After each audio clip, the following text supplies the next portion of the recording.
ఇక నిన్న ఇదో విచిత్రం చూసినాయి. పిచ్చోని చేతిలో రాయి అంటే ఇప్పుడు అని విన్నారా మీరు? పిచ్చోని చేతిలో రాయి ఇక్కడ దెబ్బ తాకుతుంది అనేది విన్నారా? మిమ్మల్నే అన్న విన్నారా ఎప్పుడన్నా? సరే వినలే కదా, విన్నారా? సరే రైట్. ఈ వార్త చూసినాక నాకైతే చిరాకు లేచింది.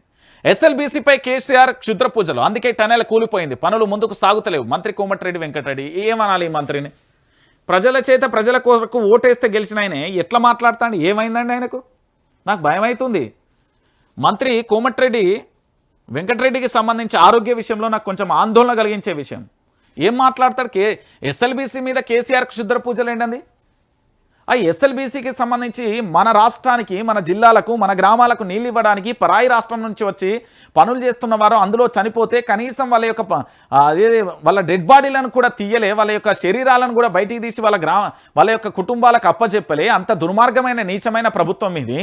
అలాంటి ప్రభుత్వానికి సంబంధించి పనిశాతగాక ఏదో మాట్లాడుతూ అంటారు చూడు, గట్లున్నది. ఏం మాట్లాడతాడండి మంత్రి కోమటిరెడ్డి? ఏం మాట్లాడుతుండేనే? నీ చరిత్ర అందరికీ తెలుసు. నేను చెప్తే గలీజ్గా ఉంటుంది, కానీ తెలంగాణ ఉద్యమంలో నువ్వు పనిచేసావన్న నీ రెస్పెక్ట్ మీద నేను ఏమైనా ఆ ఒక్కటే అడ్డొస్తుంది నాకు. అరే ఏం మాట్లాడతా? ఎస్ఎల్బీసీ మీద కేసీఆర్ క్షుద్రం ఏమన్నా ఆయన బ్లాక్ మ్యాజిక్ చేసే మంత్రి కూడా తాంత్రికుడా? తెలంగాణ ఉద్యమ యోధుడు, ఉద్యమ రథసారథి.